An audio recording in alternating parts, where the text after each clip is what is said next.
大家好，歡迎大家收睇周一長談呢個節目，我係節目主持人姚永安。今日咧，我哋有一位好特別嘅嘉賓，咁佢係我哋 BC 省嘅省級法院嘅前大法官 Gabriel Yiu。點解咁特別咧？因為我哋如果留意傳媒嘅話咧，都會發現咧，好少有機會咧喺傳媒上面，無論係英文或者中文傳媒咧，係睇到有呢個法官被訪問㗎。所以我哋今日咧就好高興咧，就請嚟呢位前退休嘅省級大法官咁啊接受我哋訪問。Carol, welcome to our show. Thank you. My pleasure to be here, Gabriel. Well, I just mentioned to our audience in Cantonese that it's quite rare to have judges being interviewed by the media. Why? Well, I can tell you that because in my experience as Chief Judge, I had something to do with the media representation. There are actually ethical principles that, for the most part, prohibit judges from speaking directly to the media, and they have certain topics on which they are able to speak, like the administration of justice. So it is rare for a judge to speak to the media.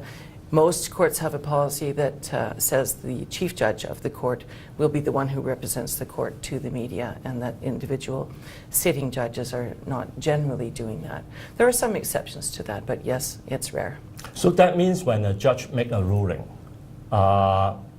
people or the media cannot ask the judge to further explain why the ruling. That's correct. And some of the controversial rulings, sometimes the chief judge of that court will speak about it to the media, sometimes to explain the ruling. Most of the time, the judges, the judiciary, take the position that the ruling speaks for itself. It's usually in writing, often in writing, and it's often posted on the court's website so the media can have access to it. Some courts do summaries of particularly controversial decisions, and the Supreme Court of Canada always does summaries so that that can be explained to the media what the decision says, not necessarily why it says that. But I could understand because I have read a lot of those court rulings. Actually, it's a very good way to learn about law, legal matters, and also how the judge measures different side of the branch. But at the same time, I could also understand that when the judge or someone being interviewed by media, when the TV or radio clip only for 30 seconds or 1 minute, right. Sometimes, well, it could be easily quoted out of the context. Exactly. It could be misinterpreted completely because, as you know, from reading this odd hobby of yours, reading legal decisions, which not a lot of people do, the decisions are often quite long, many pages. And of course, to summarize that in a soundbite for the media is sometimes very, very difficult. Is the chief judge being appointed by the government? Yes, ultimately the chief judge is appointed by the government. In our court, when I was there as chief, there was no real process for appointment. In fact, to me, my appointment as chief judge was a bit of a mystery. I just had a call from the Deputy Attorney General as to whether I would accept it. There was sort of, I guess, a campaign, but not really an outward campaign. So when I was chief judge, we brought in a process. We had a nominating committee, and we accepted nominations or applications from people who wanted to take the position. We interviewed them, and we made recommendations to the Attorney General, and then he appointed from that group of people. So it's now no longer just appointment by the government? In the provincial court now, I think they've still followed that policy. It's a couple of chief judges ago, but at the last time, I believe that's how they did it. We won't have another appointment for a couple of years. But I don't believe that is the case in any other courts in the country. I don't know, but it was a new policy. So we could be or you were the pioneer? I'd like to think so at the time. I hadn't heard of anyone else doing that. I think it's a good policy to have. It's very similar to the process for appointment of judges generally. There's a committee that vets the applicants, and then they get appointed from that pool by the government. But the general judge are being appointed by provincial or the federal government? Yes, they are, but they're from a pool of approved applicants that have been vetted by a council. In each court, there's a judicial council of one. They have different names.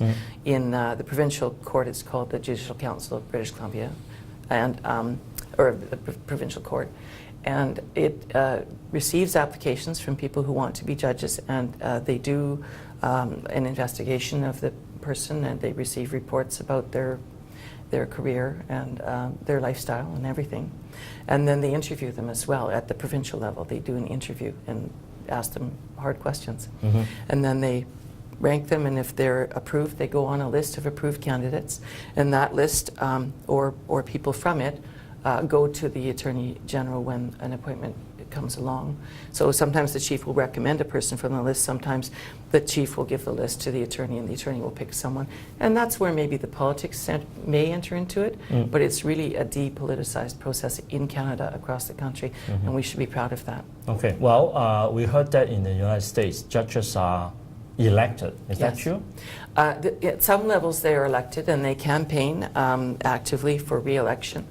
It's a completely different world from what we see in Canada. Our system is built on the English model of completely independent judiciary.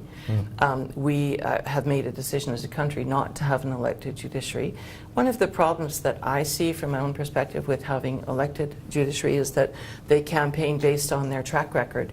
And they receive donation. And they receive donations, okay. Yes. I'm not sure how it works exactly in the States, but certainly my concern is that they have an incentive to have more convictions. And so when you look at how judges to apply the principle of reasonable doubt and presumption of innocence, I worry about whether a quota of convictions is something that might interfere with because their they have to impartiality. campaign next time to get re-election. Yes, I need one more conviction. I mean, we see it, maybe we think we see it in a traffic police situation where you think maybe they need another ticket and that's why they picked on you. But, you know, I mean, that's making light of it. But I think it could be a serious problem. And I wouldn't like to see that kind of system in Canada.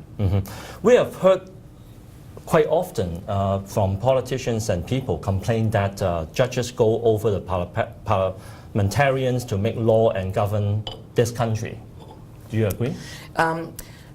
Not, I wouldn't put it that way, Gabriel, but... well, that is what we heard, even from politicians. It's the complaint about activist judges. I know, and I know politicians complain about it. Do we really have activists, or this is just a label by some of the opponent? It's a label, and I think it's a label that kind of misinterprets what judges' roles are and the independence of the judiciary I talked about before in our country. So judges are required to uphold the law. They swear an oath to uphold the rule of law, and they also enforce the Charter of Rights. So it's judges who uphold minority rights and make decisions based entirely on the law. So if a judge decides that a law is unconstitutional, that's because the Charter of Rights and the case law that went before leads them to that decision. It's not because they think the law should be different, it's because they are led to a conclusion that the law that they're looking at is unconstitutional. Sometimes my view is that means a lack of foresight on the part of the government, because a lot of these laws that get struck down, it's completely predictable from my perspective that they would be, because they're too broad. But at the same time, we heard, especially under the current government, we heard more and more that well, federal government or even sometimes provincial government, they legislated law, and then those laws were being challenged and then later being struck down by the court. Well, I would think that, say, for our government, they have a lot of legal experts, and they have a process to draft the law. Yes. And the law they come out would be struck down like that easily?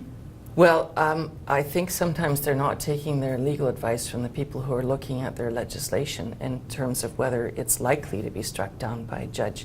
Judges aren't doing this capriciously, and it shouldn't be any surprise to a government when a law gets struck down as unconstitutional, particularly if it is vague or overbroad, as some of the complaints that they've had. And so there are some current pieces of legislation that I have concerns about, just in the sense that they are apparently too broad. One wonders if it's a political exercise to enact the law. We spend a lot of money watching these things go through the courts and get struck down. I am concerned that sometimes maybe they're not taking the appropriate legal advice from people who say, wait a sec, it doesn't have to be quite that broad. Yeah, I guess there's one piece of law that myself and a lot of immigrants are watching carefully is the New Citizenship Act. Well, before this law was being passed, we have read and seen a lot of opposition, especially from Canadian Bar Association. A lot of those passages in the law is actually quite unconstitutional. even from a layman point of view. Right. So if you've got a piece of legislation working its way through and you have someone at Canadian Bar Association telling you there are problems with this legislation or, any other piece of legislation, you've got to stop and think, as a government, you'd think, wait a sec, should we go down this path or is it just going to lead to legal expense, cases in the courts, and, bad optics, I think, really. So I have those concerns about these things that come along, and people are just, they're concerned already that this law is going to be unconstitutional, and yet the government goes ahead with it. And of course, right now we also have another piece of law is going through the system is the anti-terrorist bill. Yes. But while our segment, this segment is pretty much finished, we'll get back to you later on this. 好啦，我哋呢一節咧就講到呢度。咁但係我相信好多朋友咧都會諗下，就係話好啦，由民選出嚟嘅政府，無論省級或者聯邦級嘅政府，點解佢哋立嘅法例可以俾法官係取消嘅咧？咁究竟喺加拿大一個咁嘅社會裏邊，係法官即係執政啊，抑或係我哋民選嘅議員執政啦？嚇，咁一陣間翻同大家再討論呢個話題。